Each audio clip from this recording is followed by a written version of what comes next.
you don't need it in your hand. I do. Good evening. This is me, Mike Alsop, Liskeard Radio, and today I'd like to welcome Councillor Simon Cassidy, the Mayor of Liskeard, Councillor David Braithwaite, Chair of Liskeard Town Forum, and Mr Darren Tate of the aid organisation Cornwall and Devon Sending Love to Ukraine, all of whom have returned to Liskeard in the last 24 hours after their trip to Warsaw in Poland, delivering vital aid for the people of war-torn Ukraine. Good afternoon, gentlemen. Welcome home.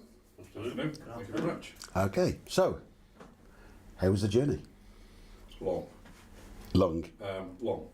Long, stressful, emotionally tiring, physically tiring, but a tremendously worthwhile and very successful. Okay. It was atrocious weather, wasn't it? I mean, the driving conditions were the worst I've ever driven in. I'd never driven a van before this, and driving a van... Wait till February. Yeah. You might hit them words. Driving a van in heavy rain and high winds is not good at all, to be fair. So yeah, it was a tough journey, and as Darren said, it was a really emotional trip. Okay. So the idea was that you were taking aid to the Ukraine. Tell me, first and foremost, Darren, can you tell me about the organisation itself? How did it start?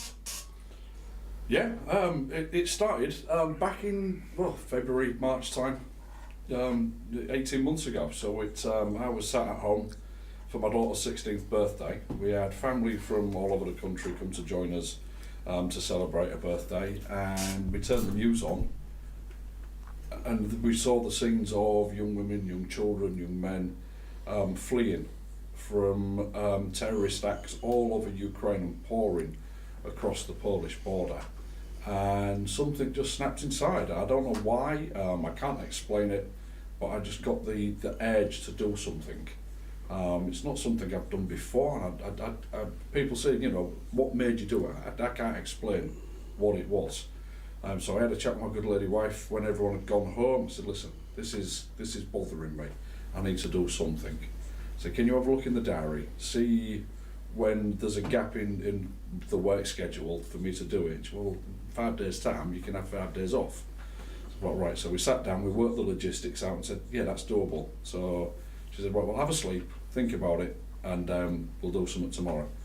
So of course I took no notice at all, straight onto Facebook, straight onto the Darren's Cars Facebook page and said, listen, I've seen what's going on, I've got to do something to help. I've got a spare minibus sat outside the yard that I can take away for 5 days. I'm going to put as much aid in it as I possibly can. If you've got anything to donate that you want me to take out, bring it down to my office and I'll get it in and I'll get it out there. 5 days later, we took 9 vans. Wow. And this is all via social media? All done through social media. Yeah. Oh, fantastic. Okay, so tell me about this journey. I mean, how did you rally support for this journey? Again, mainly through Facebook. I mean, we've had a lot of support from Radio Cornwall. I mean, they've allowed me to go on air a couple of times and spread the word a little bit wider. We've had a lot of help from the Lions in general around the southwest, and then Simon invited us to come to a meeting in Liskeard, in the town hall there, to try and encourage more people to be hosts for Ukrainian families, to try and pinpoint or signpost some more services that Cornwall's got on offer to try and help the Ukrainians and their hosts while they're in Cornwall. And it was while we was talking, one to Simon and then to David, and it was decided that actually they had some time. They weren't overly confident about what I'd just told them, because it is, it's quite a thing, and they decided that actually we'll give it a go and we'll see what it's like. So it is literally just word of mouth. We've got a small group of friends that come out on trips whenever they can, and then it's encouraging people to try and join in as much as they can. Okay, but this isn't just about throwing stuff in the back of a van and heading off, is it? I'm sure. Tell me about the actual logistics of even just the journey that you've done recently. The logistics are massive. We've got a unit in Carrington called the Emporium, which is kindly donated to us for free by Beach Park Auctions in Cannington, and we get stuff brought in there.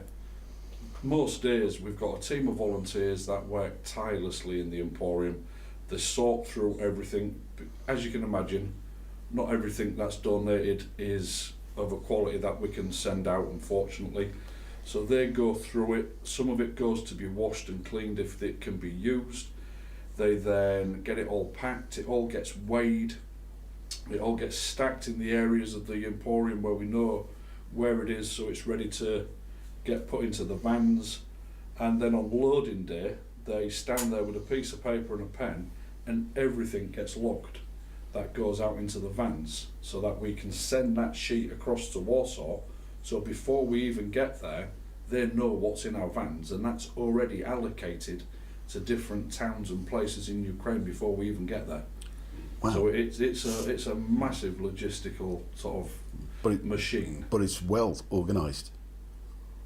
Yeah, it has to be. It has to be. I mean, there's no other way we can do it now. I mean, when on the first trip, we literally did just throw things into the back of vans, and just drive.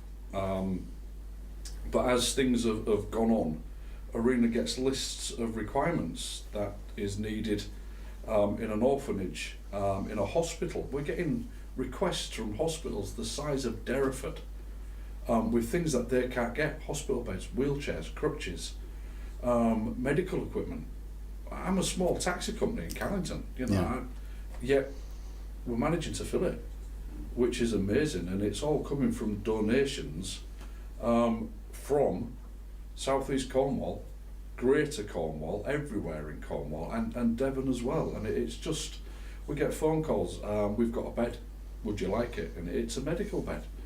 So, we send a van, or we find a volunteer to go and get it picked up. Next thing you know, it turns up at the unit, and it's a proper electric, hospital bed, or it's come from a doctor's surgery that's being renovated, and it's not the latest model anymore, so it's no good for them. But it's in a theatre in Ukraine. It's there. It's being used. yeah, okay. I've got to say, how many people? I mean, I'm guessing they're all volunteers. Of course, they're going to be all Every volunteers. single one of us. How many people are in your organisation? On a regular day, 2 or 3. Yeah. And then we grow as we get closer to a trip. It's different people all the time.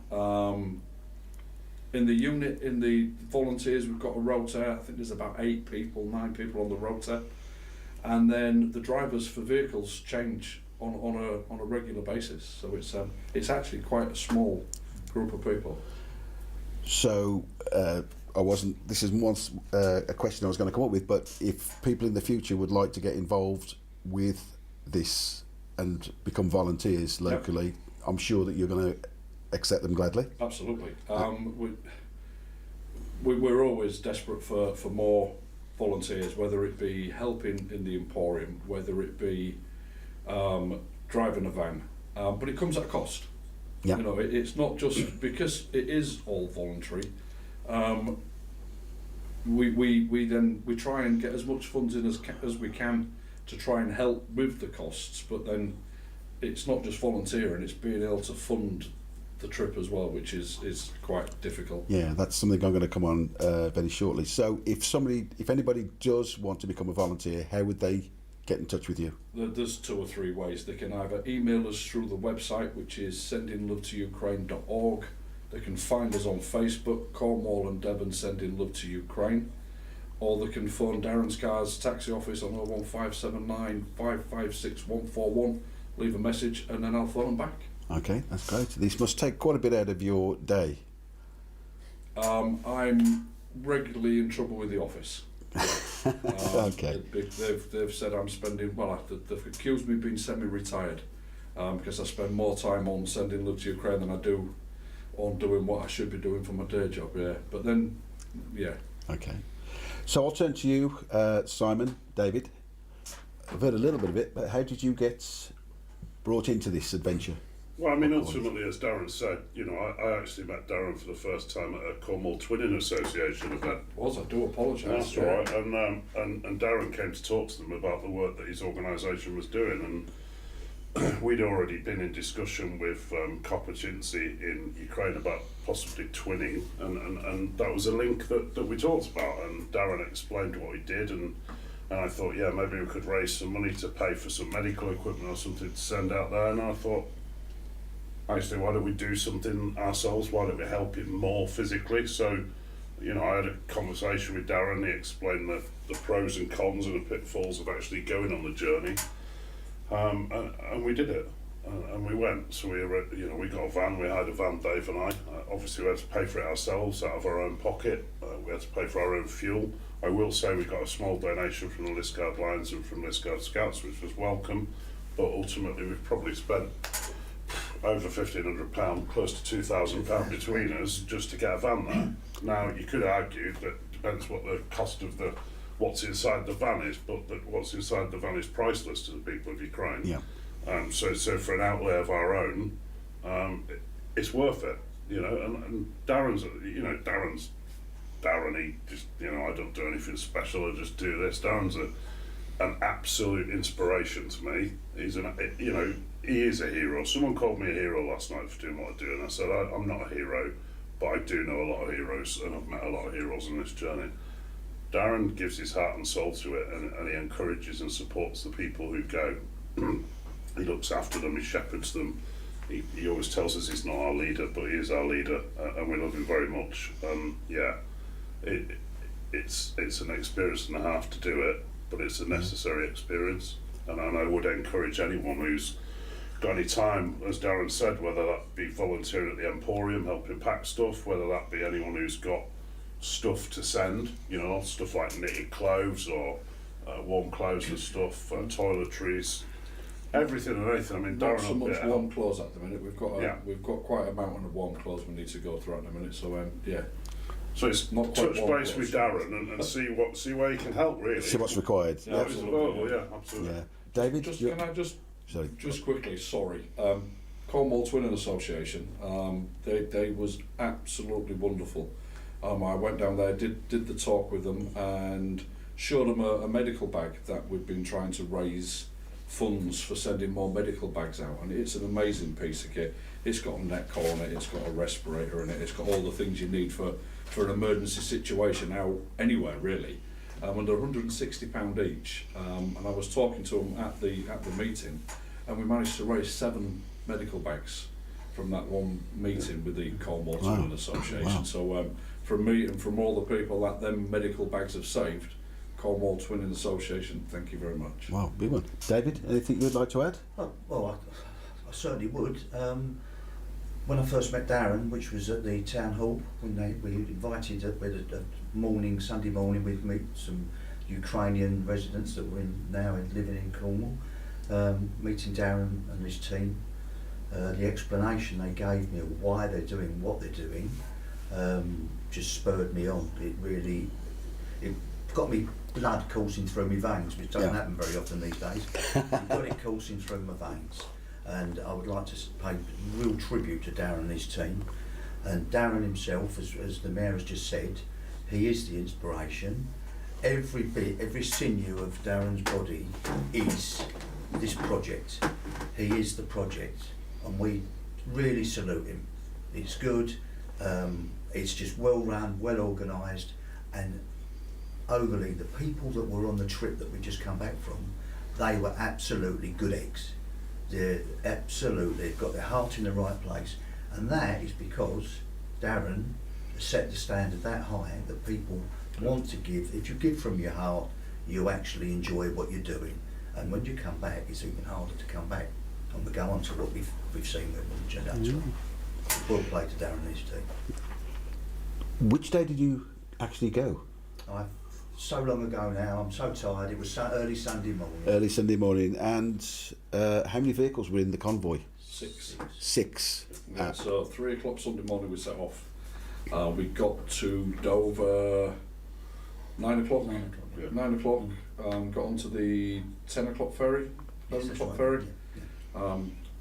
an hour to the other side, and it was another 4.5 hours up into Germany to Duisburg, where we stayed the first night. Yeah, so the long days. Yeah, absolutely. And the convoys, were they all, how many of them were from Liskeard? Just the one. In the Just the vehicles, one. just the one. So he was provided, and the other ones came from. We had 3 from Callington and 2 from Paignton. Oh, good. So a big shout out to Callington and Paignton as well. We originally started off as Cornwall sending love to Ukraine, and then a lovely gentleman called Steve McElroy joined us, and he's become the Devon side of Cornwall and Devon sending love to Ukraine. And it was on the trip number 3 that we added Devon onto our logo, because the amount of support that we've had from Devon, and that's just continued and snowballed ever since. And this was trip number 3. Well, this one you've done 18. number 18. So wow, we've gone quite a distance in that time. Yeah, 160 vans we've sent out there so far. So where did your convoy end? Was that Warsaw? So yeah, we effectively, as Darren explained, we originally drove to Duisburg first in sort of western Germany. The following day we drove from Duisburg to Poznan, which is in central, sort of western central northwestern Poland. Yeah. And then we drove from Poznan into Warsaw to offload the supplies. And obviously we then did the twinning ceremony in Warsaw, and then we drove back from Warsaw to Poznan in the same day, and then obviously did it all in reverse again to get back home. And we got home probably 8 o'clock last night, having set off at 5:15 in the morning from Germany. So it's a hell of a long drive. Well, I'll come on to the twinning ceremony in a little while. I'm guessing that Warsaw is as far as you can go, and then the transit goes on from there by another organisation, maybe. Yeah, it's still us for a large extent. We've got friends, Ukrainian friends out in Warsaw that we've met. It's a lot easier for them. Well, I say a lot easier for them. That's rather flippant, really. They can get across the border with a lot more ease than what we can. Yeah. When you've got large convoys, they're a bit of a target for actually going across the border, and the time scale it takes as well. And unfortunately, we've had convoys taken out that have gone across the border. Ukrainian volunteers that have been targeted in the early 3 months. So what's the nicest way of saying it? As in strikes on them. Yeah. There was targeted. It must have been Easter the year before. We turned up at one of the drop-off points, because when we first started going, everything was very, very raw. We didn't drop off at the same place more than once. Everything was quite secretive. We only found out where we was dropping the aid off in Warsaw as we was travelling to Warsaw from Poznan. So it was that an hour out, Darren, this is where you're dropping. And so we went there, and we turned up at the one centre where we was dropping to, and Arena was in tears, and I couldn't work out what was going on. She got out and she says, Darren, we've got to do it like this, we've got to do it like this. And I said, well, we've got, wait a minute, you've got to do it like what? She says, everything has to be checked, and they had scanners with them. And I said to Arena, what's happened? She said, we now have to scan everything. And it turns out that there'd been aid convoys that had been targeted in Ukraine, and the Ukrainian forces was trying to work out how and why these convoys was being targeted. And it turned out that Putin's useful idiots around the countries around Europe was going out to small groups like ourselves, handing aid over with tracking chips in them. Oh, right. And Russia was tracking the aid going into Ukraine and then targeting it. Unfortunately, twice we've lost aid through 2 attacks. One was at a checkpoint in Ukraine, and then one was pet food, which was being stored in Ukraine ready for distribution. Luckily, they heard the drone coming in, and the 2 volunteers left before it got hit. But So how does this is frightening. That's, the potential is that people are going to lose lives, How does that affect your resolve to do what you're doing? Oh, it makes us more determined. Yeah, I mean, we replaced that pet food within 3 weeks. You know, it was nearly 3.5 tons of pet food that we lost in that warehouse, ready to go out. We got a message coming back from Arena saying the animal centres that was supposed to be going to, they're a bit stuck. They're getting to the point where they're going to have to start killing animals to feed the animals, which is horrendous. Yeah. So, I mean, luckily, Paul from Saltash, I mean, he's not on the trips at the minute. He got all the aid, or the pet aid, as much as he possibly could, put it in the back of his van, and he went and he resupplied them centres, and he actually went into Ukraine and went around each individual centre and dropped off the food that they needed. Okay, when you got to Warsaw, who were you met by? Well, as Darren explained, there's a humanitarian hub in Warsaw, which is manned by volunteers, Ukrainian nationals, Polish nationals and others who effectively receive the aid, so that they're met us there. On this occasion, obviously, we're also met by Ukrainian and Polish journalists and TV, because of obviously the other link, the twinning link. And they work really hard to get the aid out of our vans as quickly as can. We offload it ourselves, goes into a storage area, and then, as Darren said, it gets shipped out pretty much straight away to where it's needed in Ukraine. So on the night that we was there, we was having lunch with, or in the afternoon, once we delivered the aid, we got taken for something to eat, and then the twinning ceremony happened there. And there was 2 ladies that was sat having lunch with us, and it wasn't until Arena introduced who they were that we actually had a clue who they were. We just thought there was 2 old ladies sitting at a table on their own, you know, for want of a better word. I think if I said there was late 60s, maybe early 70s, I mean, there was of an age. I mean, you know, and it turns out they're 2 of the ladies that drive 2 vehicles into Warsaw every time we leave on the same night, fill up their vehicles, and they take it straight out into, and they actually go down to some of the worst places where really people shouldn't be going, but they take it as their mission. They can't pick up a rifle and go and fight. I think they pretty much would if they could, but they can drive aid around, and they can get it to some red zones, I think is the best way to describe them. Now, you 2 guys, this is your first, through inverted commas, mission.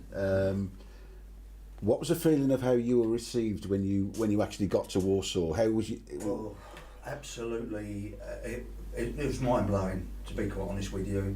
As Darren's just said, even after that with the 2 ladies, I must go back to those 2 ladies. They were absolutely overwhelmed to actually meet us, that we were bringing stuff in. But when we got to the actual hub, there were helpers there. We formed like the English, we always formed a line, don't we, past the bucket of water way along, that's how everything got taken off the trucks. People were there, they were flying the Union Jack and the Ukrainian flag. We were hugged, we were cuddled, and it was just the fact that they were pleased to see us.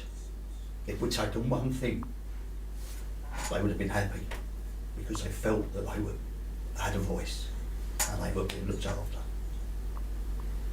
And obviously that's a very emotional thing, and Simon, I'll turn to you. Your is, thoughts? Mike. I mean, to be fair, I think, Darren tries to prepare you as best as he can for the journey, but there's nothing really that can prepare you for it. Darren's supportive and, chats after we've been there, and if you want to sit down and talk to me about it. I think unless you've actually been there and seen it, you will never, ever get close to understanding the grief and pain and suffering that those people are going through. No. When you look at Ukraine as a country, people will often think that the war's in the east of Ukraine and in the south of Ukraine. The war is all over Ukraine. So the town that we twinned with, which is near Lviv, which is the westernmost city in Ukraine, near the Polish border, suffers airstrikes. They've had no power for years. They're relying on generators out the back of houses. They have no water water's having to be brought by road and distributed to villages, the Ukrainian people are suffering massively. Now, don't get me wrong, I understand there's lots of issues around the world, and indeed here in Liskeard where people are struggling, but you know, they really are struggling now. As Dave said, when you get there and see them, you know, they don't often talk to you at first because they keep themselves to themselves, and they you know, they obviously not distrust people, but they do distrust people because they don't know who you are. There's a lot of distrust. There really is. There's a lot of people that are doing things out there for the wrong reasons. So it takes them a while before they actually sit and they watch it and they work you out. That's understandable, isn't it? Really, you can feel it happening, you know, and then they'll come and talk to you, and they'll ask you some strange questions, and they want to make sure that you're the real deal before they speak to you.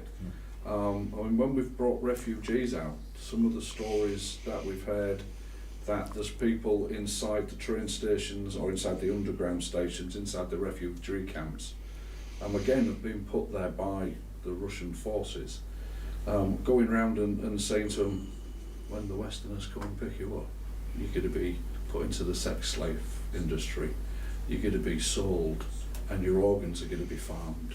You're never going to see your children again. You're never going to see Ukraine again. You know, if you manage to get into England, you're going to be very, very lucky. And when we pick them up, they are absolutely terrified because they've been drip fed. You know, some of them have been in these camps for months and months and months, and this is the information that they're being given. So you can imagine what they're feeling when, you know, a bunch of middle-aged men come and pick them up and put them in the back of minibuses. I mean, luckily we've usually got lady drivers with us, and now we've got connections with Ukrainian families here that we've brought back, so we can always give them the phone and they can talk to them and things like that. But that sort of thing is going on all over Ukraine, and it's still going on.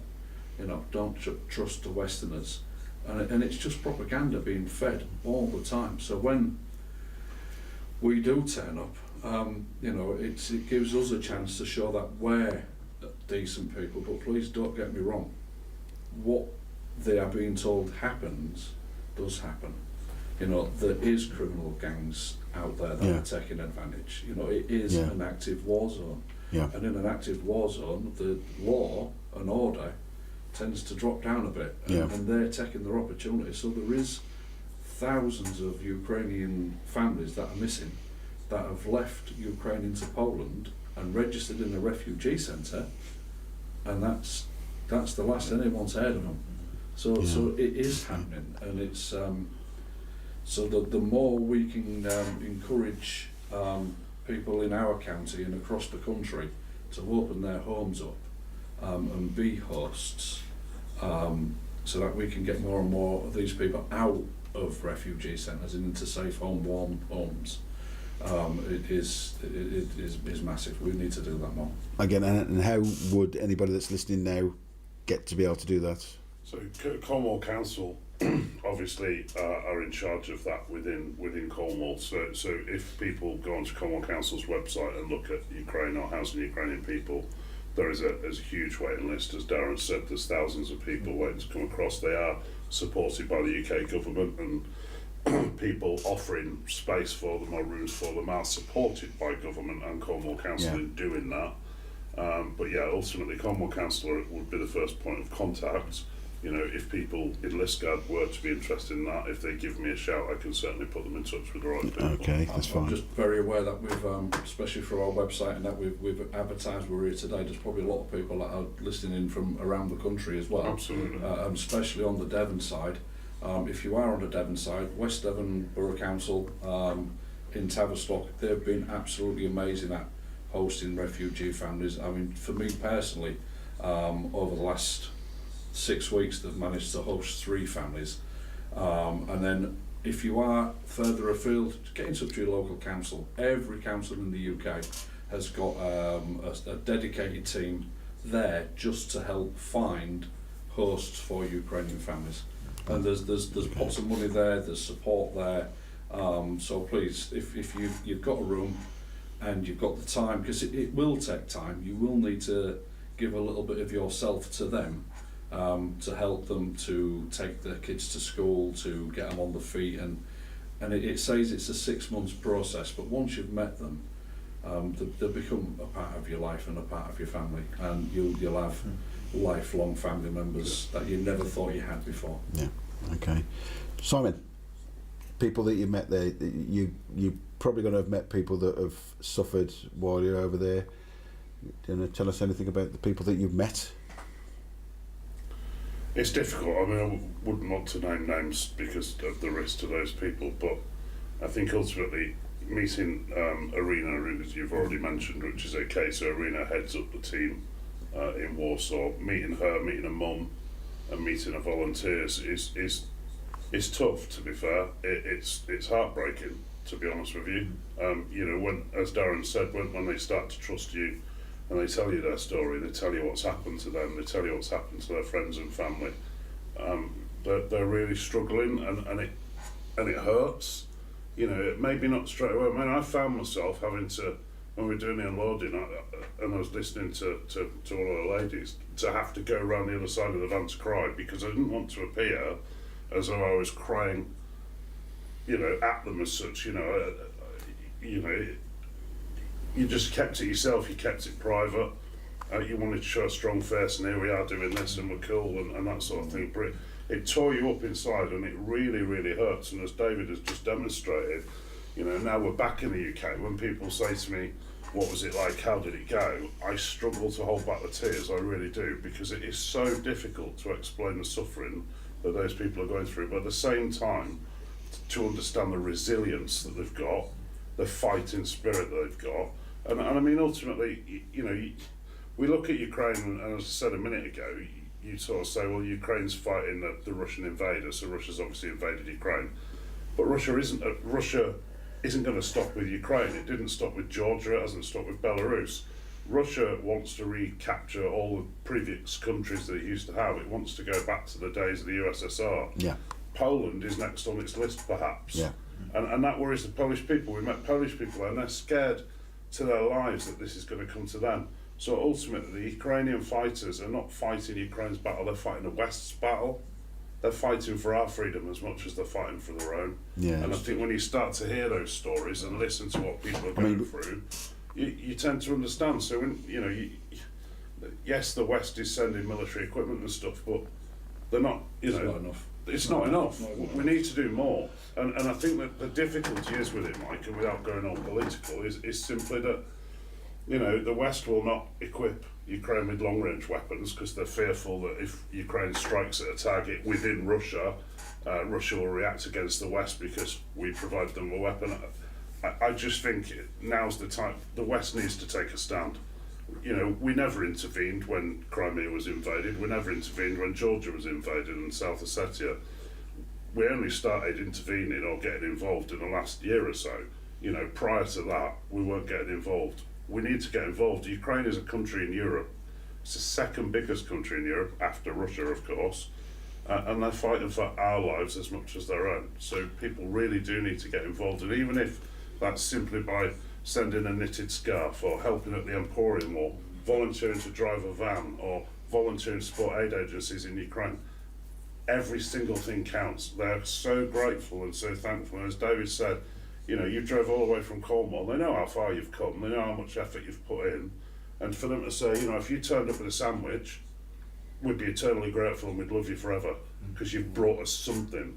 And that's something so it's just small to our minds, isn't it? Heart. And to be fair, you know, when you get back, and you know, last night, as I said, you get back, and it's really difficult to cope with. You know, you're sat there thinking about it, and you know, as I said to Darren last night, I know Darren said the same thing. When you get back, all I wanted to do was reload that van and drive back to Poland and keep doing that until I didn't need to do it anymore, until the war.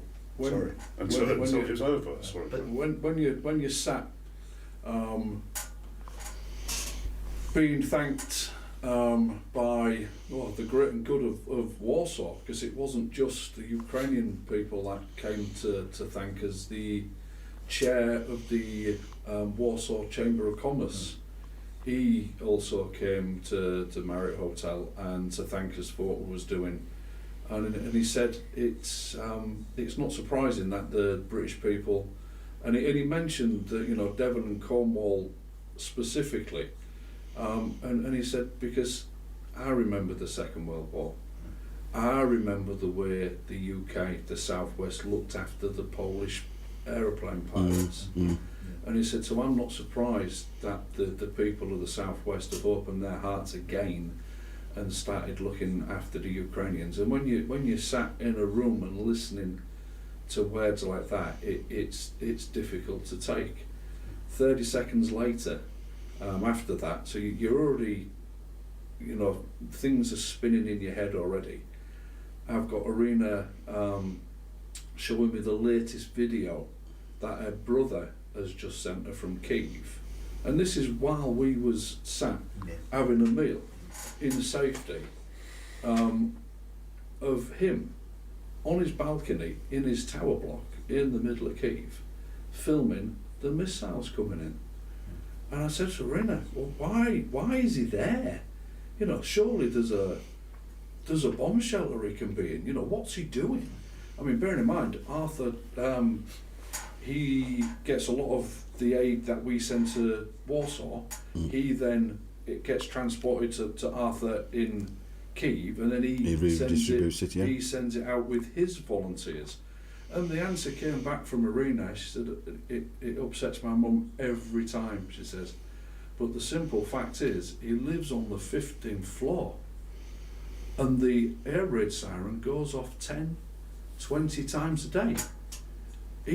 What's he supposed to do? Every time it goes off, does he then stop his life just to walk up and down the stairs, because they're terrified of using the lift? Of course. Because if the power goes off, they're stuck in the lift, and nobody's come to help them. Nobody's coming to help them. And then, so you just get over that. And I mean, me and Simon was privileged, and David for that matter. We were sat with a young couple, and they was having a forthright conversation. Christmas trees. Because David had mentioned about the Christmas trees that, you know, that have been put up in Liskeard, and how wonderful it was, and they said that they've been struggling over whether they should put a Christmas tree up, whether they should celebrate Christmas. And the lady was saying she feels that to bring that into the house, to decorate the house, would be somehow disrespectful to the troops on the front line, because they're living in horrendous conditions, in freezing cold weather, in trenches, in water, in mud, and they've got no Christmas. And then the husband, he had the same attitude as me, and he said, because he said to us, but they're fighting for our freedom. Yeah. They're on the front line, so that we can have our freedoms. We can celebrate our Christmas. We can, and I was gone at that point. But you could hear echoes of the Second World War, and families in the UK probably having exactly the same conversations. You know, should we be celebrating anything while our troops are out? And the simple answer is we've got to, because that's why they're there. They're there to protect us so we can carry on celebrating our Christmas. And them words were still ringing round in my head when we got back to Duisburg. And I made a point in going out and going to the Christmas market and starting my Christmas. And I was very lucky to have one of my sons and one of my daughters with me as co-drivers for other people and myself. And we went out and we made a point and we made a video and we sent it to the couple involved and said, listen, we're doing this because we can, because of the sacrifice of people that are, because they're not, as Simon already said, they're not just keeping Ukraine safe, because if he wins in Ukraine, we then, our troops are going to be involved, because it will be Poland next. I mean, you're talking about what Russia wants to do, and it's pretty clear to a lot of people the aims of Russia, and you've got countries that would probably be war neutral wanting to join the EU wanted to join NATO. Absolutely. And this is a clamour because I think they see this come up. However, all of a sudden we've got Israel and Gaza. How is that? And that's horrendous in its own right. Not taking anything away from that, but how is that affecting the war, the aid program for the Ukraine? Because it's got to be.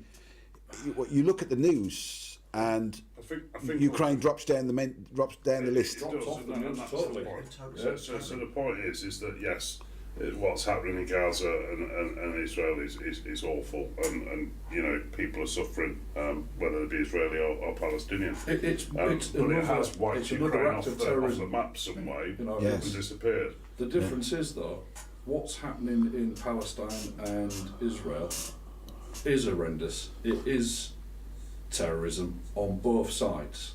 Yeah. And yes, it has ripples back to the UK. There's no two ways about that. People get angry, people get upset, and it will have ripples back to the UK. If Russia wins in Ukraine, that's going to have tidal waves coming back to the UK. Yeah. You know, there is so much of a difference.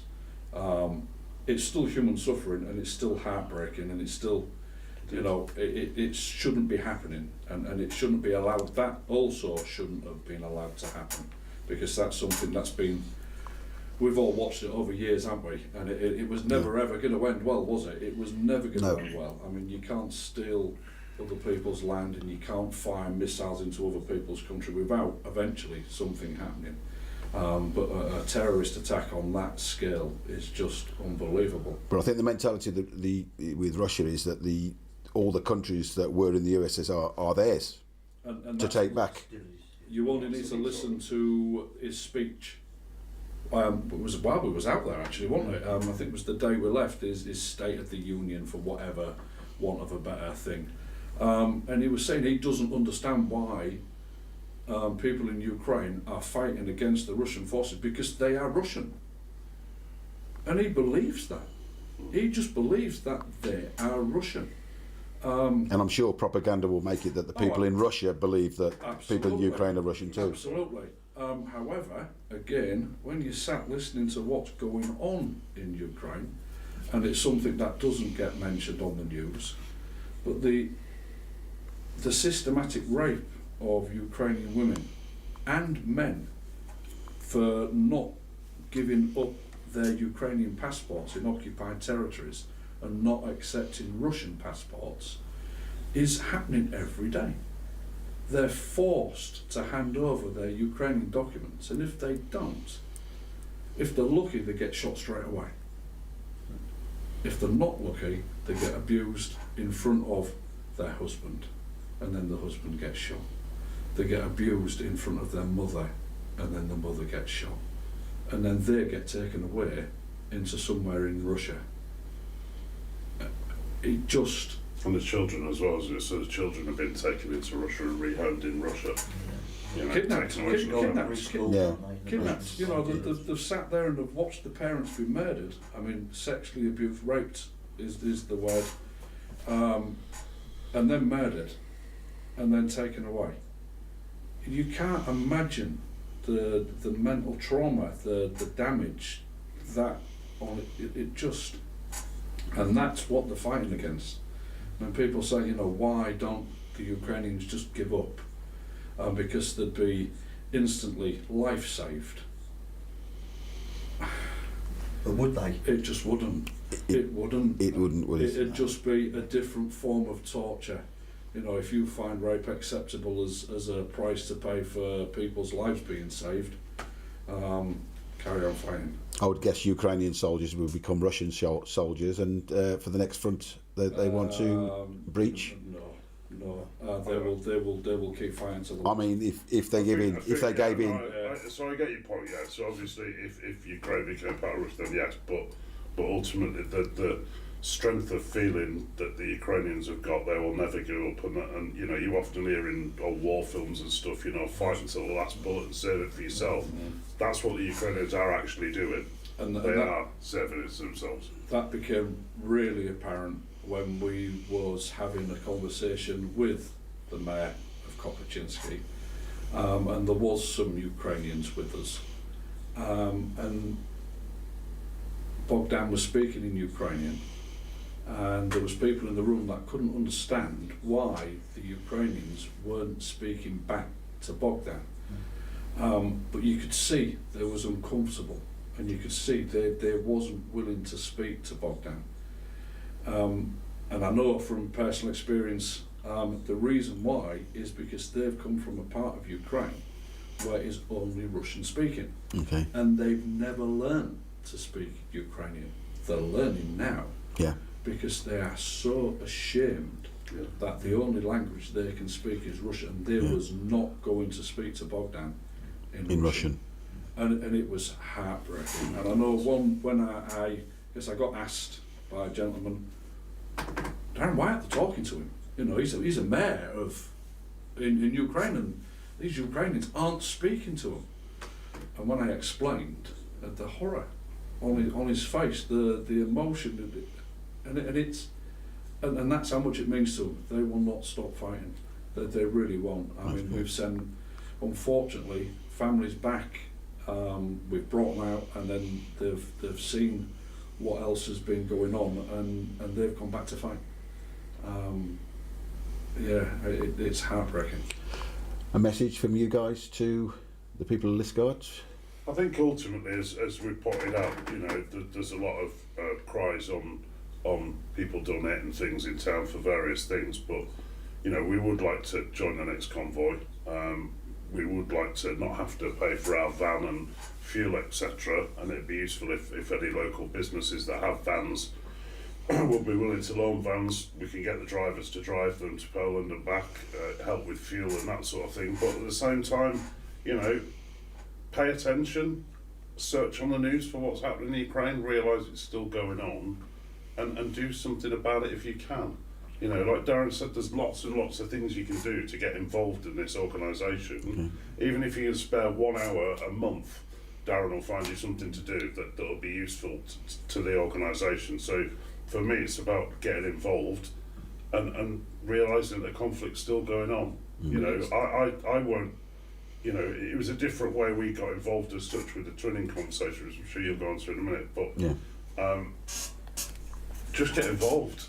You know, they're like us, they're us, you know, the Ukrainian people, you know, they're proud people, and they're fighting for their lives, and they need support and help, and if anyone can help us, please get in touch with me as the mayor within Liskeard, or obviously directly with Darren's organisation. David, do you want to add anything? All I'd like to add to that is basically that we're all fellow human beings. So if we can give a lot of a little makes a big thing. So anything that can be done, whether it's your time, a little bit of donation money-wise towards petrol, a van, anything, is gratefully received. Or even just the simple act of going onto our Facebook page and sharing it to your Facebook page. Yeah, I think you don't know who is on there that actually might have a van that they could lend us, or might be in a position to help fund further trips, and sharing something on Facebook doesn't cost anything. Well, this has been recorded live via our normal channels, but it's also going out live on our Liskeard Radio Facebook page, which means there will be a recording of it.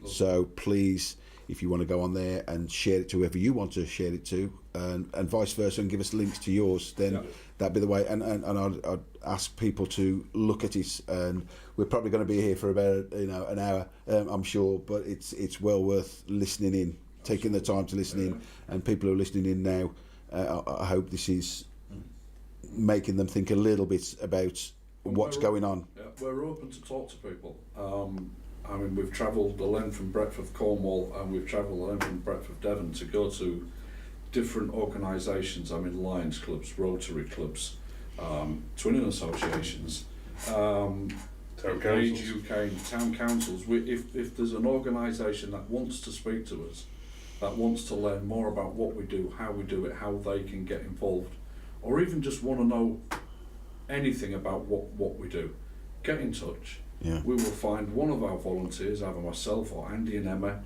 or or Simon and David. They've experienced the rest of it. Then we'll come down and we'll talk to you, and we'll we'll bring the begging bowl with us, don't get me wrong, but we'll come down and we'll talk to you, and you can ask us questions personally. Okay, moving on. I'm aware that you took advantage of being in Warsaw. You had planned the town twinning relationship. Can you tell me a little bit about that, Simon? Yeah, so ultimately, as you know, when I became mayor, one of the things I wanted to do is rebuild the relationship we had with Camperley in France, and that had fallen by the wayside somewhat. We've rebuilt that relationship. We've got that relationship going really well. We've started to see the schools talking to each other. I know both Liskeard School and Hillfort School are currently in talks about looking at exchanges of pupils.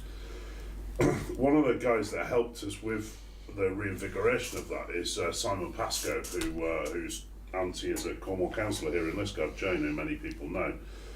Simon works within European circles, and he'd been having a conversation with Bogdan, who's the mayor of Kopachinci, about this twinning. Well, you know, where have you been this weekend? Oh, I've been to Liskeard, we've done this, that and the other, and they said, we'd love to be able to twin with the town, you know, it'd be great to build a relationship with someone in the West, you know, any ideas? So he pointed me in the direction of me, and I've had meetings and discussions with Bogdan over many months. You know, Kopachinci is a small town. It's called a city in Ukraine, but it's a small town. It's southeast of Lviv, which is, as I've said, the westernmost major city in Ukraine. I mean, it's effectively an agricultural area, farming communities, much the same as we are here in Liskeard. So it made sense to try and do that. Now, as a council, we've flown the Ukrainian flag since the war started, to show our solidarity with Ukraine.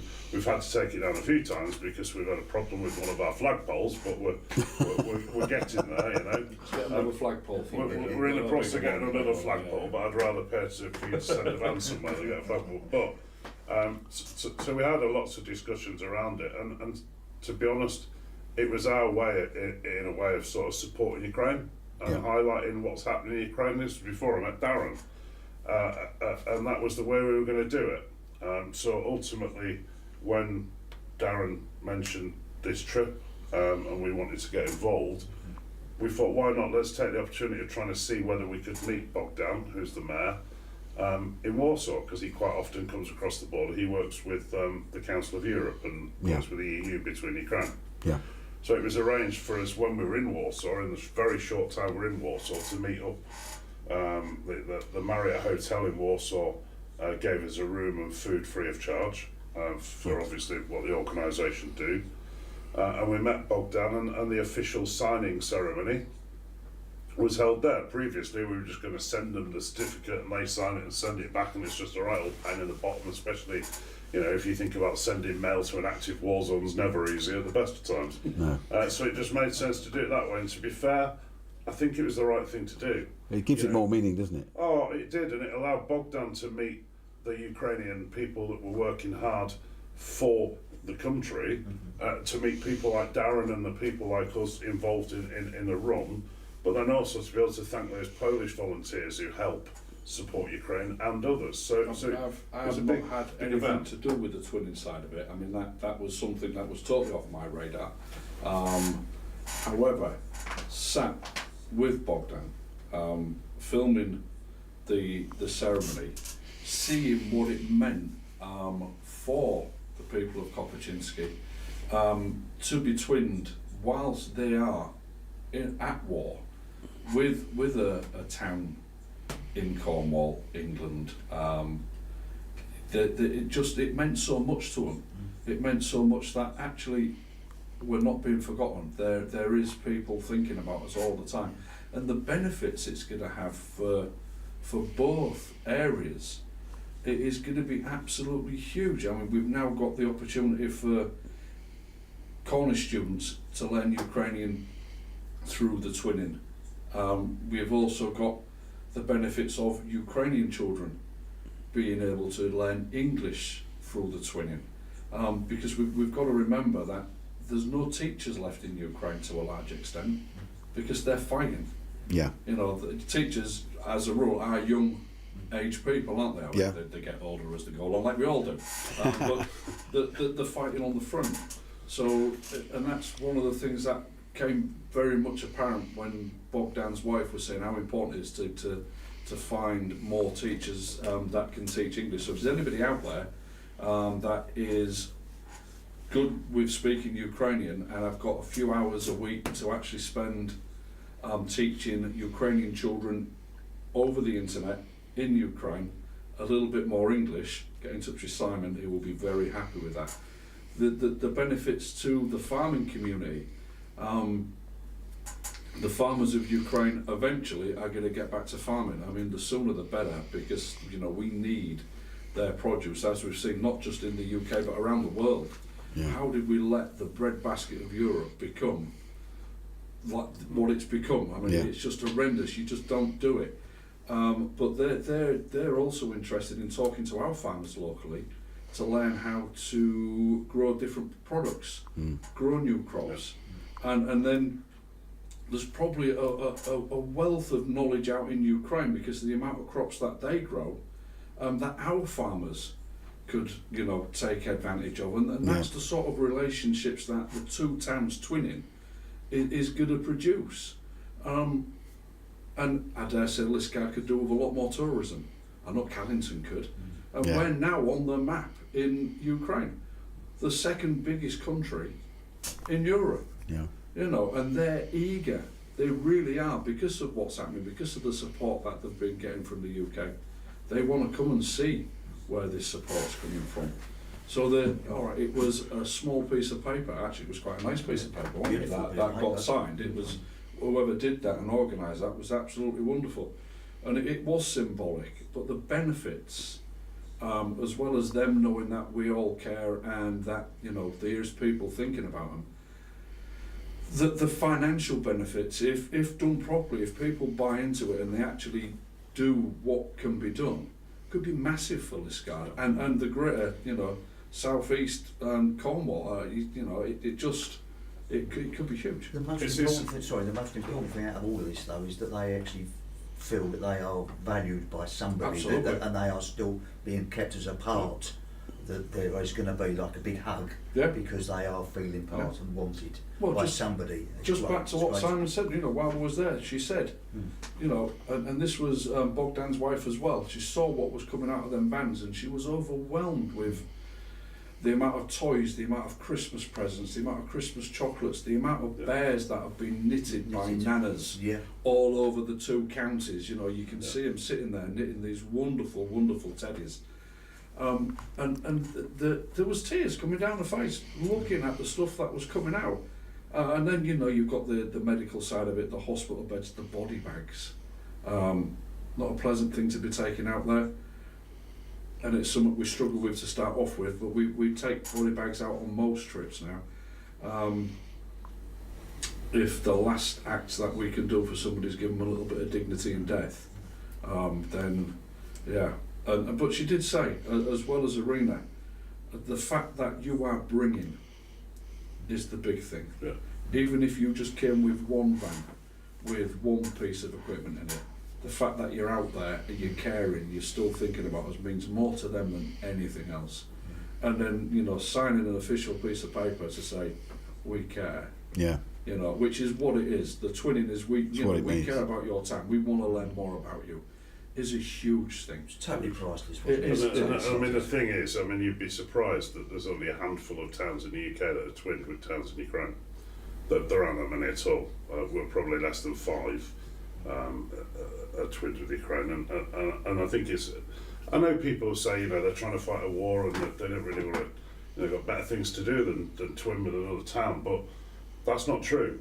As Darren said, you see the effect that had. Bogdan tear in his eye as I had a tear in my eye as we signed the document, and it's not, as he said afterwards, it's not a twinning, it's a relationship. We've entered into a relationship where we will support you and I know you will support us. It's a two-way thing, and as Darren said, at the minute we need to try and help and support Ukraine and the Ukrainian families and any refugees that come out of Ukraine, but in the future, fingers crossed, everything crossed, that everything works in a way of the Ukrainian people, we will have the second largest country loving Cornwall and loving Devon for the fact that it's supported it. Now, that's not why we're doing it, obviously, but it certainly is something you need to take into account. It meant a great deal to the people of Kopachinsi and to the Ukrainian government overall that towns like us were building a relationship with them. And going forward through the work I do with the Cornwall Twinning Association, what I'm now going to try and do is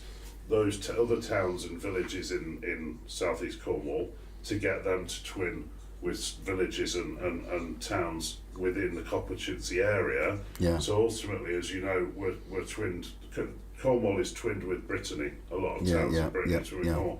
What we'd like to do is like build the whole of the Lviv area to be a sort of mini enclave of twinned with Cornwall and build that relationship. Yeah. Because as you've said, ultimately in the future, people are going to want to go on holiday. People are going to want to go and see where all this aid comes from, where the legend that is Darren Tate lives. You know, a little museum around his house and a statue. But they are going to want to do that. And you know, there's many people come from Camperley to visit Liskeard and vice versa. Yeah. They will do that. But at the minute, we need to do everything we possibly can to support the Ukrainian people. Whatever it is we do, however it is we do it. Even as Darren said, if you share a Facebook post, even if you just bbc.co.uk and have a look at what the news is, what's happening in Ukraine? There's a whole page about Ukraine that you can go and see what's happening on a daily basis. We don't hear about it in the news much anymore. No, we don't. But it's still happening. It's still there. People are still suffering and they need our help. Why do they need our help? They're human beings just like we are. We'd want their help if we were in trouble. And there are some great pictures of the twinning ceremony, yourself and Bogdan, that can be found on your Facebook page, our Facebook page, every Facebook page. Yeah, so Darren obviously filmed it as one of his very famous live podcasts, and filmed the ceremony. So the first time we've actually filmed a twinning ceremony. That's available on Darren's Facebook page, the Cornwall and Devon Facebook pages, and not Darren's personal Facebook. But it's on there as well. Probably is on there as well. Yeah. It's on my mayoral page, and yes, we've shared it across town. So where were your mayoral robes then? Well, You didn't take those with you then? We figured if we took the mayoral robes, we'd probably have to donate them to someone on the front line. They do look nice and warm, don't they? So that'd be There we go. I mean, that was one of the issues we had when we got there, was making sure you took your own coat out the back of the van before it Disappeared. David Scope nearly did disappear into the unit because he didn't follow instructions or advice, and he left his coat in the back of the van. I had my own one on, and my high vis was left in there. It's all right. It started going down the stairs into the unit, didn't it? But yeah, that's fine. Until it arrived in my hand, I thought, that's mine, hold on. Okay, gents, thank you ever so much for coming in tonight, and thank you all again. And now, just to let everybody know, it is on Facebook. This has been recorded. If anybody wants to look at this again, if you haven't had a chance to do it now, please let us know. Have a look at our Facebook page. We will keep this in. We will link to you. We will link to whoever needs to, and vice versa, to make it so that if Liskeard and further on beyond can look at it and just listen to the stories that we've had tonight. Yeah. And it's to me, it's all about raising awareness. And if there is anybody out there that is thinking of volunteering, and they are thinking of getting a van, getting in touch, and we've got the aid to take out there. The thing we struggle is funding. We're not an official organisation. We are just a group of friends fundraising where we can. And just to give people a rough idea, I mean, we've sent 160 vans out so far. Each time we send a van, just the cost of getting the van out there is £1,200 per van. Per van. And that's without, that's if we've begged, borrowed or stolen the van. Then if we then need to go out and start hiring vans because we've got drivers and no vans, we've got a lovely relationship with Chief Rentals across in Paynton that have done us an amazing deal. Unfortunately, Simon couldn't get one because they didn't have any vans, and I think there's a company, I'm not going to mention the name, that definitely did take advantage of the situation. Not in Liskeard, may I add. It was in Bodmin, and it was one of the national ones. So it doesn't come at a cheap price. However, as you've probably heard, what you gain from doing the trip, what you gain from talking to the people out there, what you gain from seeing the pictures of the age you've just put out of your van ending up in an orphanage, or a wounded veteran sitting in the wheelchair that you've just sent out there, a young family showing the generator that you've just dropped off, is worth every single penny that it might cost you, and you gain far more than you'll ever spend on it. And it's it's a wonderful thing. It's wonderful to see. I think like, just to reiterate that, and without going on too long for you, mate, it's cost a lot of money, Dave, hasn't it? You know, It certainly has. But it's nothing. It's a drop in the ocean compared to what it achieved. You know what? Just to get a van full of air, I'd have carried it on my back to get it there. It's that important, and you know, when you come back, as we touched on earlier, you just want to reload your van and go back again, and you want to keep going back. And we took six vans this time. Yeah. We need to take 6,000 vans. We need to take 6 million vans. Darren will eventually get there with those vans. Don't have the weekend off, Darren's building a great big organisation here. Ultimately, we need to send more aid to Ukraine. We need to keep supporting them as much as we possibly can. And keep saying that, and I'll keep going about it, and I will keep going about it. When people see me out and about in Liskeard, I will carry on talking about it, although it is really difficult. So when people do come up to me and say, "How was your trip to Poland? Was it great?" It's really difficult for me to answer it because it hurts and it upsets. So bear with me if you do ask me that question. You mentioned briefly earlier about something about the flag that's going to be something you do. Yeah, so obviously, as I've said to you, the Ukrainian flag's flown over the public hall in Liskeard for some time. We've had to have the Union flag up recently for national important events.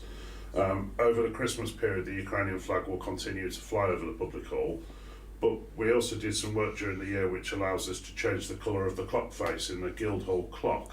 Yep. And as you know, at the minute it's currently showing red and green on different faces for Christmas, but from tonight it will show yellow and blue, or golden blue, which are the colours of Ukraine. Yep. And we will continue to show those colours throughout the Christmas period to show that we as a town are thinking about them. Whilst we're celebrating our Christmases with our family, we do care and we still love them. And I'm sure they'll see that. We need to get that out on Facebook as well, so the people over in the Ukraine do know exactly what it means to us. And I mean, from our point, we was very careful in choosing the name for the organisation, and it says Cornwall and Devon sending love. Yeah.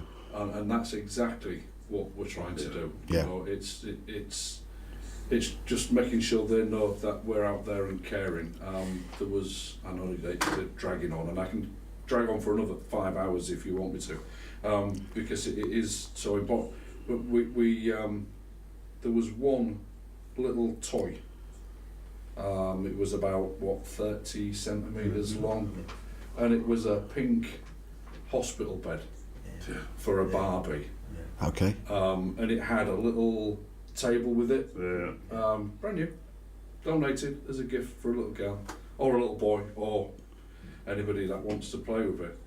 And I've never seen a grown man in army fatigues with his Ukrainian regiment's badge wearing, who was there waiting to take stuff out that his regiment needed, in tears, because he knows that somewhere in Ukraine over the next couple of days there is going to be a little girl lighting up with joy because she's just received that as a Christmas present where she wouldn't have got anything. And that's the love part, and that's what we're sending. Darren, thank you for everything you do. You're doing a fabulous job. It's people who send I think if we sat here and asked these two guys about that, I think they might think different. No, it's not. If people in our area, in Devon, in Cornwall, throughout the UK, we've had some wonderful Amazon deliveries from further afield, and we've had drivers come from further afield to help us. In West Yorkshire, we had a chap drive down with his van, fill it up our unit, and then come out on the trip. Without people donating to us, without people bringing that toothbrush, that pack of nappies, that pack of sanitary towels, it'd be an empty van. There'd be no point in me, Simon or Dave or any other of our volunteers driving a van out there because they would be empty. So it's the people that are donating, it's the people that are bringing things to the event. And they need to keep donating. They're the heroes, they're the ones that are making a difference. Yeah. They're the ones that are fueling me to take things out. Because, you know, it's their support for me that keeps me going, as well as what I see out there. So, yes, I'm the one that's driving the van. Yes, I'm the one that organises the trips. Actually, my wife is the one that organises most of the trips. I take a lot of the credit for it. She's the... And what's your wife's name again? Polly. Polly. Yeah. She's the one that has to run the business while I'm not there and do all the extra shifts. This is some undertaking, isn't it? Absolutely, I know. But without all that support, we won't be doing it. Thank you. So it's so important that it just keeps coming in, and it is things. It is sanitary towels. It is personal hygiene. It is sleeping bags. It is first aid equipment. And have I mentioned nappies?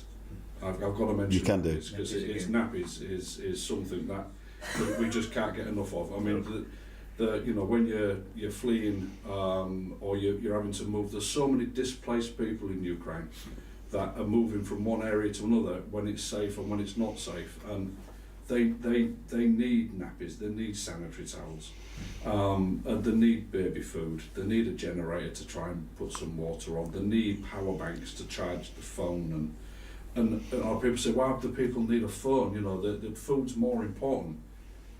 All the air alerts come through on the phone, regional. Yeah. The phone is just a lifeline. an essential. So if we can send more power banks out there, I'm just looking at one that might not be on your desk when we leave, but I can guarantee it'll be put to good use. You know, and it's the little things that matter, and it is the sending love. I'm sorry, No, that's not a problem. Again, so thank you. But also as well, a massive applause to you two guys. First visit out. Is it the last visit for you two? No, I think as Darren said, you know, we did it because we care. We did it because we care. And to me, it's I don't need any thanks, and nor am I a hero. I just work amongst some truly amazing people, Darren included. I will definitely go again. I mean, obviously, there's two sides to this. There's the twinning conversation, and there's also the what Darren and the organisation do. I've been invited by the Mayor of Copperchinsey to visit, and I hope to do that in the new year, which will probably involve flying out to Poland and then going across the border into Ukraine. We will be getting Ukrainian stamps and our passports in the very near future. We will be, that's for certain. And indeed, when it comes to the next trip over, although it was hard, it was emotionally and mentally destabilising. I was all over the place, you know. That's only because of me. That's only because of Dave. We must go by, yeah. But well, I'm not going to go into any stories that might have happened. It was, but it's such an experience. But it's not so much. It's that I had a great time, had a good experience, and all that sort of stuff. The wrong word. Sometimes we're good, and it was an experience, but it was a feeling you got when you got back. You were like, brilliant. You know, I've got this aid to Ukraine. I want to take some more. You expect to feel good about it on the way out, don't you? But and is you the don't. wrong word though, Because the thing is, the thing that you feel, Mike, is, and that's the point, you expect to be driving and going, yeah, done that, well done Simon, you've delivered some aid to Ukraine, who else has done that? But you don't. You feel bad, you feel embarrassed, you feel empty. I'm going home. Totally empty. I'm going home to Liskeard, you know, I'm going home to Cornwall, beautiful Cornwall, I'm going home to Christmas and I'm going to have my Christmas dinner. They're not. And what you want to do when you get here is load that van up again and go again. Yeah. Keep going as much as you can, because only by doing those things will we keep supporting those people. And that's how you feel. It kills you, absolutely kills you to see suffering. You know, many people, you know, will always remember our parents saying, you know, you did it, there's kids starving in Africa. Africa's a long way away, Ukraine's a long way away. Yeah, whatever, Mum. When you've been there and you've seen it, you just know. And that's why it's so difficult to explain to people what it's like. because you can't explain it, because A, you fall apart like I'm falling apart now and you start to cry, but B, you just can't explain it, because there's no way you can explain it. When you get that you arrive, like what Simon and I did for the first time, and you get to the hub where you're unloading, and you get people come up to you before you even unloaded the van to hug you, cuddle you, and thank you. And fill your face with cake. Yes. Fill your face with cake and tea, yeah. There was one lady there, she said to me, thank you for all the times you've come. And I said, this is my first. And she said, this is mine as well. And I wondered what the hell was going to happen. I thought she was going to knock me over. Mm-hmm. And she just went, oh, thank you so much. It's really appreciated. I will see you again when you come another time.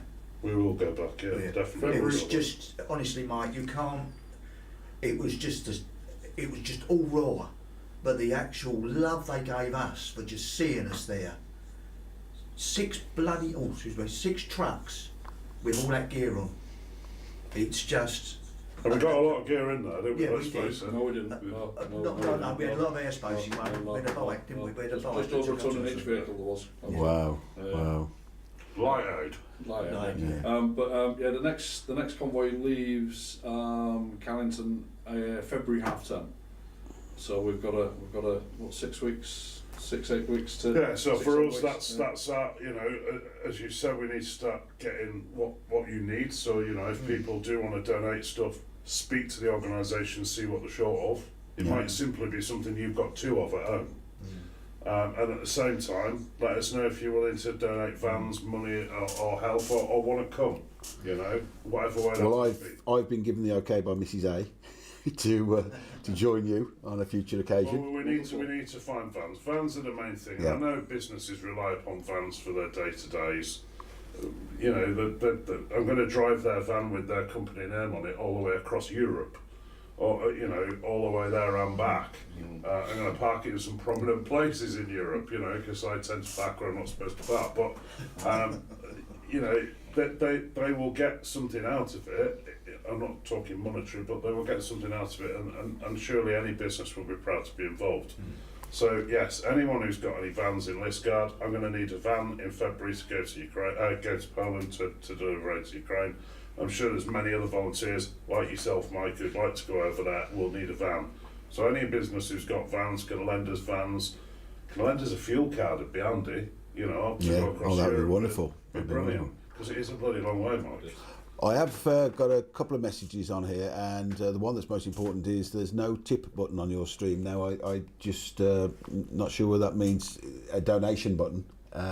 So donations... We've got a GoFundMe page. If they go on to our website, Cornwall sending love to Ukraine.org, there's a GoFundMe page. There's also bank account details to put money straight into the bank account, or they can just give us a ring and we'll point them in the right direction. So, that's fantastic. There is another separate convoy actually leaving on the 12th of January, and that's going to the Polish-Belarus border.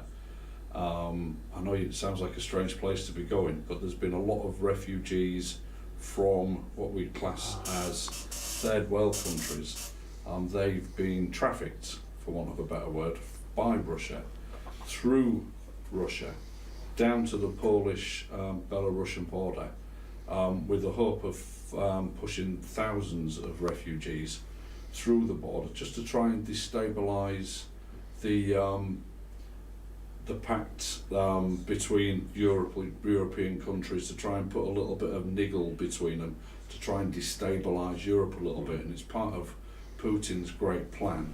But they're stuck there. I mean, they're not being allowed to cross the Polish border. They're being abused by the Belarusian forces because they don't want them there either, and they've been stranded in a horrible marsh wooded area, and it's disgraceful. There's a young chap in Callington that came out on our very first trip, and his family do live in Warsaw, and he's a Polish young man, Adam. He'll be leaving Callington on the 12th of January, and he's hoping to raise enough support and help to maybe take 2 or 3 vehicles out there. At the minute it's just him. So if anybody else would like to get in touch with me I'll put you in touch with Adam. He would love some more help to get the aid out to them as well. Okay, that's fantastic. Going back to you, gentlemen, Liskeard is proud of you. Absolutely proud of you. I'm hoping that you are considering doing one of these runs as our mayor. Is that something that you're looking at in the future? I'll continue to do the runs. You know, as long as Ukraine needs us to send stuff there, I will continue doing it, no matter what. Are you looking at doing that as our mayor? Well, I am your mayor, so in the future, because obviously whoever the next mayor may be, or is a little bit beyond me. You know, there'll be an election in February as to who's going to be the next mayor of Liskeard, and would you like to continue? I've enjoyed my time as mayor, Mike, to be fair with you.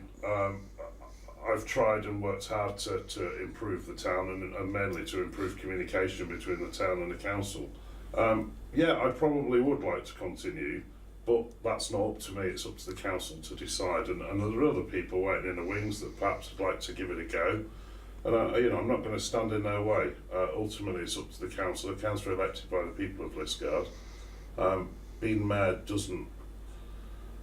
is a huge responsibility, and probably the biggest thing that I've ever done in my life. It's the proudest thing I've ever done in my life, other than driving a van to Poland with this gentleman next to me. I don't have to be mayor to do this. I will carry on doing this regardless. But it does help in some respects, because it allows you to open doors in places that perhaps Darren wouldn't be able to open a door in. So, you know, I'm just looking at Christmas and the next few months ahead, and thinking about how I can better help Darren and help support the organisation and help Ukraine from our perspective, as well as all the gazillion other things that I've got to do in Liskeard to try and keep things going well here and promote our town. You know, our town is an amazing town. It's got a heart of gold. Town looks beautiful at the minute, thanks to the man sat next to me. Who, I was just going to say, David, you've been very... Christmas tree and the trees above the... There's been quite a few little villages and towns that we've passed through that have been put up against the Christmas trees in Liskeard as we've gone past. We have judged a little bit. Yeah. And to be fair, he's done a cracking job. There's not any that have beat him so far. However, Warsaw and Poznan did look very, very good. But they didn't have the same tree, though. They didn't have the same tree. No. So I mean, in answer to your question, you know, would I stand for another year as mayor? I'd consider it.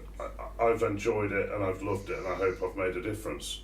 You know, that's all I've tried to do is try and work hard with the amazing organisations in Liskeard, Darren's organisation, and all the organisations across South East Cornwall, to make our world a little bit better. That's all it's about, and ultimately by doing this and working with Darren, we're making somewhere else a little bit better at the same time. So my ears have been chewed to pieces by both of them about how good Liskeard is. And it's been wonderful to listen to. I mean, I've never really met two people. I mean, I'm very proud of where I live and the support that the Callington area have given to me, and Callington Town Council as well. I mean, making me their Citizen of the Year for last year was a wonderful thing. But listening to the pride that these two have got in Liskeard, and the lengths to go to support their town, and the lengths they're willing to do to actually project how good their town is on the international stage, and to the poor drivers that were stuck in cabs having to listen to the CB about endless stories about how good Liskeard is.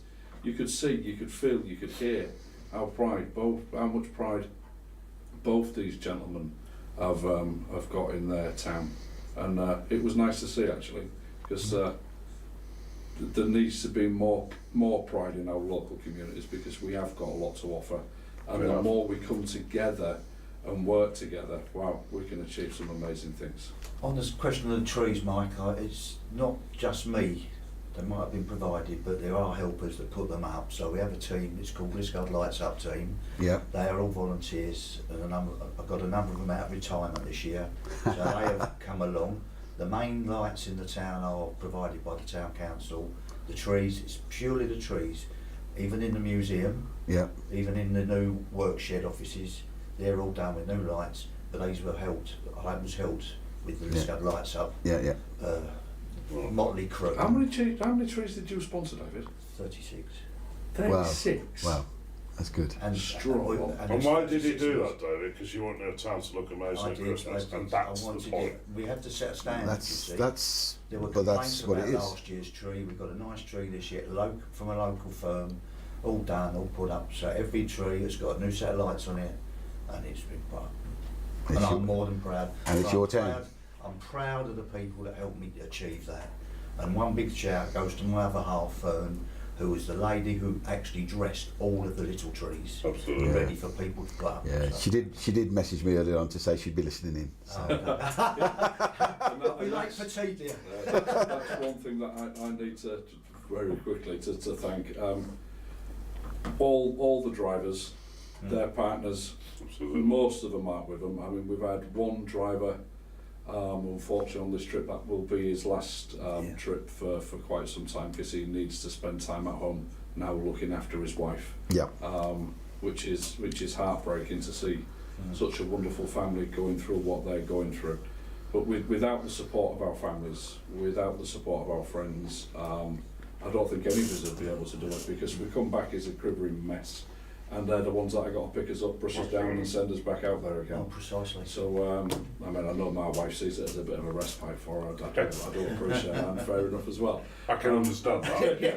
But yeah, I mean, we've got wonderful people behind us, which we probably don't thank enough in general. So from me personally to my good lady wife Polly, thank you very much for everything you've done to support me and That's fabulous. my children. Thank you. The other thing I was going to mention that Darren hasn't mentioned is in order to reach the wider audience, as it were, we've also been graced by Darren's daughter, who came on a trip with Darren, Charlotte, who provided translation in sign for those with additional needs, to allow them to understand what was going on as well. Fabulous. I think for me, as the mayor here, Charlotte was absolutely inspirational. You know, a young girl of 17 years of age getting involved in something like that, you know, translating it into sign for people who need that. And she was an absolute credit to you, Darren. She was absolute credit to a school. I mean, she attends deaf school in Exmouth, I believe. Yeah, the Deaf Academy, yeah. But she's taken it on herself to get in touch with all the audiology departments in the area, and she's determined to send as many hearing aids out for children that have had the hearing damaged by explosions out in Ukraine as she possibly can, because she knows what it's like to be deaf, and she's passionate. You know, for a 17-year-old to be as passionate about what she's doing. I mean, she finished school on Friday.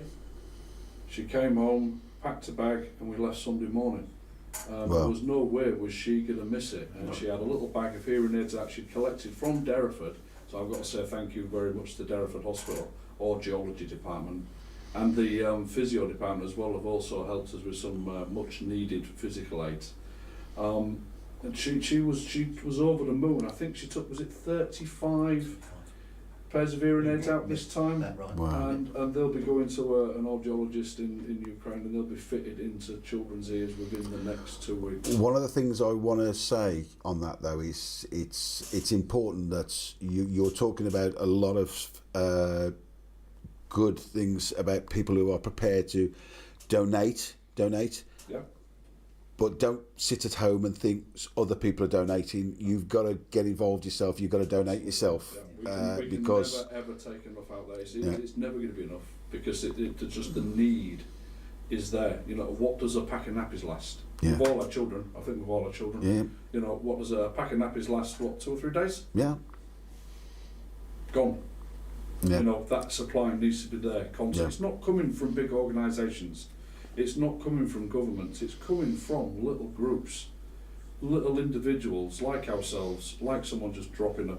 That's where that's coming from, and it's and they know that, and they really do appreciate it. Okay. Now, Darren, I believe that a song has been recorded to raise awareness of the continuing situation and ongoing need for supporting Ukraine. So please tell me a little bit about that. I'm talking about Butcher. Yeah, it's a song called Butcher No More War, and it's been done by a chap called Bart, or the Bart B Band, and he's in his early 70s. He used to be around the music scene back in London in the 60s and 70s. He's a wonderful gentleman, and he very similar to myself. He saw what happened to Bucha, and it was one of the first towns to be invaded by the Russian forces. He heard the horrible atrocities that was being committed there on the Ukrainian people, and he wanted to do something about it. Unfortunately, I mean, his wife's quite ill. She really doesn't want to know what's going on. She doesn't want the pain to be added to what's going on in her life already. So he quietly went away, and for 2 months he wrote a song. And then he struggled for quite a while to find somewhere to get it recorded. And Bernard, he lives in St Anne's Chapel, so you know he's a Cornish lad. And luckily he bumped into some of his old pals from back in the music day, back in the 60s in London, that had set up just a small recording studio for the friends and family of theirs in Saltash. So he went down to Saltash, he recorded the song in 5 days. I think the message that came back to me today, and because of his age, he's not able now to get out there and gig and try and push the song into the big areas that you need to do these days to get a song out there. So he's released it to us. Everything that is made from the song, and it costs £1 to download it, all comes back to us to help us fund what we're doing. I mean, so far it's not got a great deal of traction. We've had £150, so that's 150 downloads that it's had. But that £150 is just over a tank of fuel to get a fan even further. So once you've listened to it, please go onto the Bandcamp website. The link is on my Facebook page on the Cornwall and Devon Sending Love on Facebook, and will be on Simon's Facebook page as well.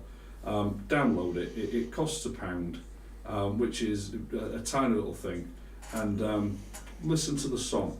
It's very meaningful, and it's a wonderful gesture from Bart. So Bart, your family, thank you very much. It really is appreciated. Thank you. Well, I'm going to play you out with the track if I can. And I'd just like to say thank you, gentlemen, on behalf of the listeners, the people of Liskeard, the people of Ukraine, and of course here at Liskeard Radio. Well done, guys. And I'll see how we get on with this. Thank you very much.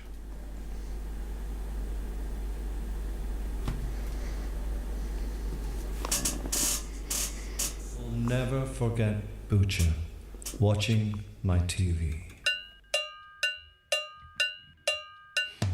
I will always remember the day I saw Bucha watching on my TV, sitting all alone. Oh, oh, oh.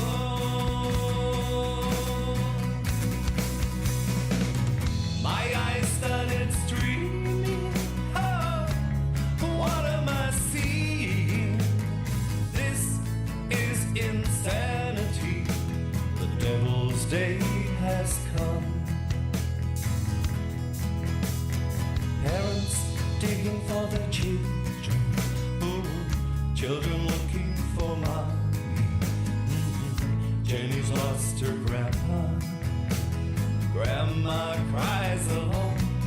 Oh, oh, oh.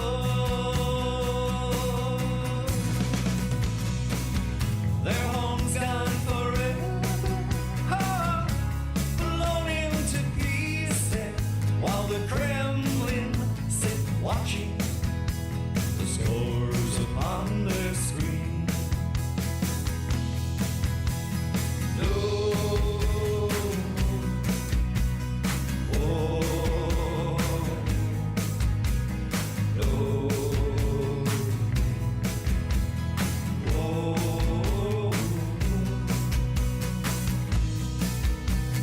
No.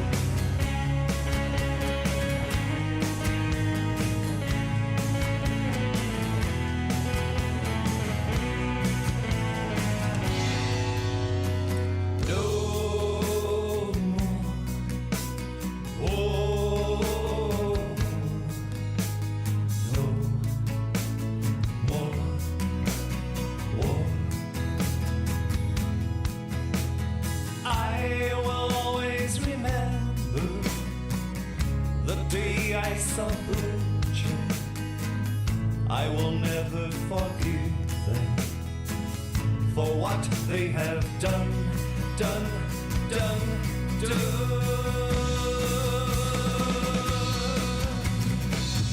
Hiding in their fortress of killing the helpless with no humanity. They trample down Ukraine. But aren't we all guilty if we sit in silence, even selling the weapons they're using every day? Hey, hey, hey. I see it's injustice, oh, just for your profits. Oh, that's why I'm telling you, this is the devil's day. Everybody, no.